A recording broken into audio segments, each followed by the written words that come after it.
الحمد لله وحده والصلاة والسلام على من لا نبي بعده وعلى آله وصحبه الذين أوفوا عهده.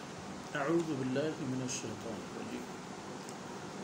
إنا نحن نزلنا عليك القرآن تنزيلا فاصبر لحكم ربك ولا تطع منهم آثما أو كفورا واذكر اسم ربك بكرة وأصيلا ومن الليل فاسجد له وصبحه ليلا طويلا.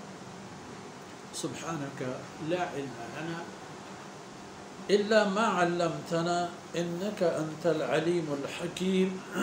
رب اشرح لي صدري ويسر لي أمري واحلل عقدة من لساني يفقه قولي واجعل لي وزيرا من أهلي ربي زدني علما وارزقني فهما ثم أما بعد.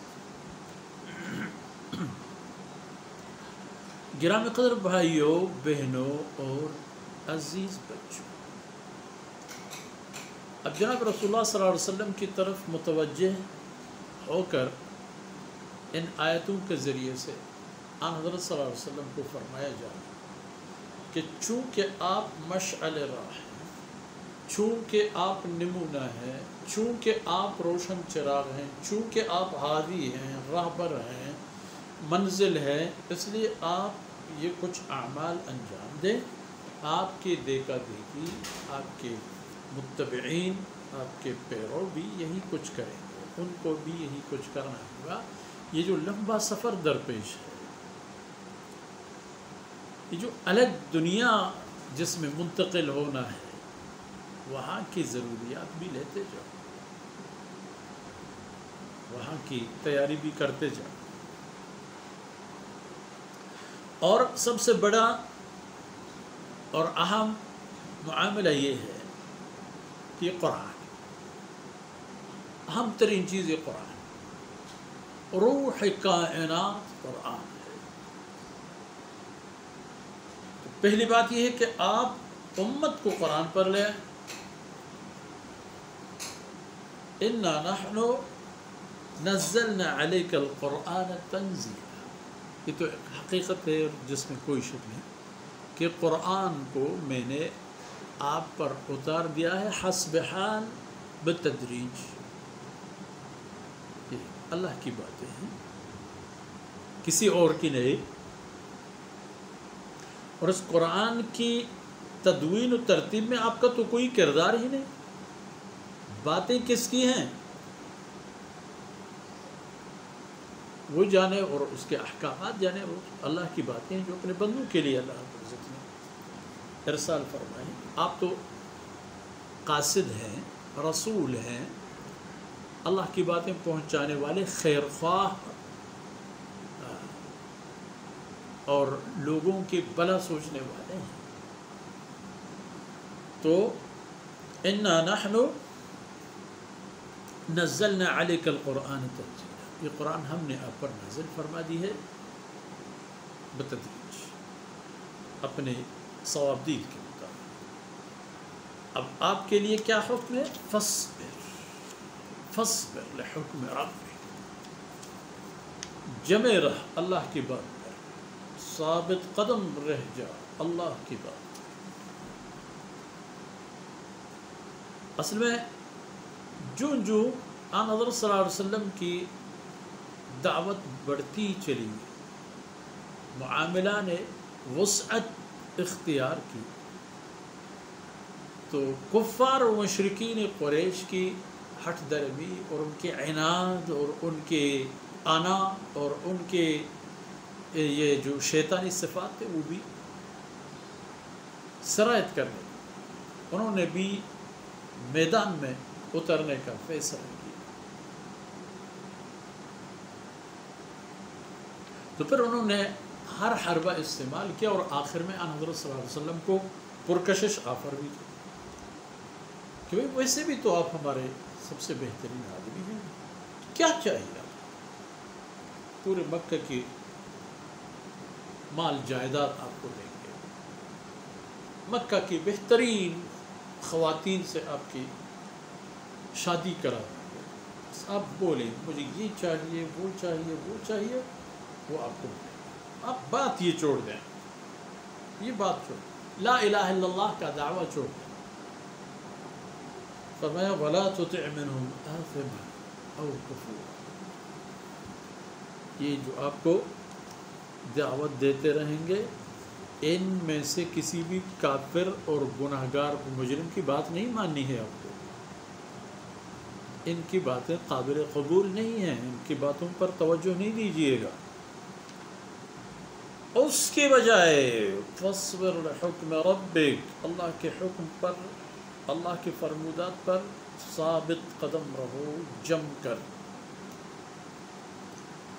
ومن اللیل واذکر اسم ربک بکرۃ وأصیلا، اس کی بجائے اپنے رب کو یاد کرو صبح شام۔ اب صبح شام کا پورا جو احاطہ ہے وہ 5 وقتوں کی نماز کا بھی ہے اسی دوران، یہ فجر سے ظہر تک صبح کا حصہ اور عصر سے عشاء تک وہ شام کا حصہ، اور سب سے بڑا ذکر وہ نماز ہے جو تمام عبادتوں کا مجموعہ و خلاصہ ہے، بلکہ تمام مخلوقات جو جو عبادتیں کر لیتی ہیں اللہ رب العزت کی، اور سب کا احاطہ بھی نماز میں موجود ہے۔ وَاذْكُرِ اسْمَ رَبِّكَ بُكْرَةً وَأَصِيلًا، صبح اور شام اپنے رب کے یاد کر لیا کرو، اور یاد سے یہاں مقصود اللہ کی بندگی اور بطور خاص نماز۔ یہ ایک وَمِنَ اللَّيْلِ وَمِنَ اللَّيْلِ فَاسْجُدْ لَهُ وَصَبِّحْهُ لَيْلًا طَوِيلًا، اور رات کے حصے میں بھی اس کے سامنے سجدہ ریز ہو جاؤ۔ فرض کیجئے اگر یہ تناسب دیکھا جائے، عصر کو آپ شام کی نماز قرار دیں اور مغرب اور عشاء کو رات کی نماز قرار دیں، فجر اور ظہر کو صبح کا حصہ قرار دیں، یعنی اور اب بھی صبح سے 12 بجے تک کو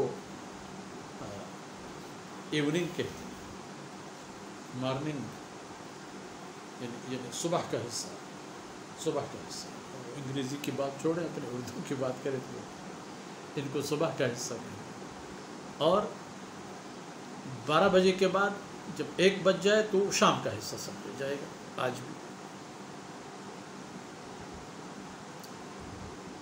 وَمِنَ اللَّيْلِ فَسَبِّحْهُ وَاسْجُدْهُ لَيْلًا طَوِيلًا، اور رات کی طول و عرض میں اس کی بندگی کرو، اس کی تسبیح بیان کرو، یعنی تہجد کی نماز پڑھو۔ فرائض اپنی جگہ، نوافل میں جو شام تہجد کی نماز کو ہے وہ بقیہ نوافل کی نہیں۔ تہجد ان عظیم الشان نمازوں میں ہے کہ بعض حضرات کا تو یہاں تک بھی کہنا ہے کہ جناب رسول اللہ صلی اللہ علیہ وسلم پر یہ نماز فرض تھی، امت کے لیے نہیں، آن حضرت صلی اللہ علیہ وسلم کے لیے عطیہ خصوصی مہربانی تھی اللہ کی، اور امت کے لیے بھی اس کی گنجائش ہے جو پڑھنا چاہیں۔ تو یہ باتیں آن حضرت صلی اللہ علیہ وسلم کی طرف متوجہ ہیں تاکہ امت بھی ان کو بنیاد بنا کر اپنے رسول کے اتباع میں وہی کچھ کرے جس کا حکم اللہ اپنے رسول کو عطا فرما چکے ہیں۔ ان معروضات کے ساتھ ہی ہماری نشست اختتام پذیر ہوتی ہے۔ اللہ رب العزت کمی کوتاہیوں سے درگزر فرمائے، اور یہ لمحات ہمارے کی دین و دنیا کی خیر و برکت کے سبب بن جائے۔ وصلی اللہ علیہ وسلم محمد وعلی آلہ وصحبہ۔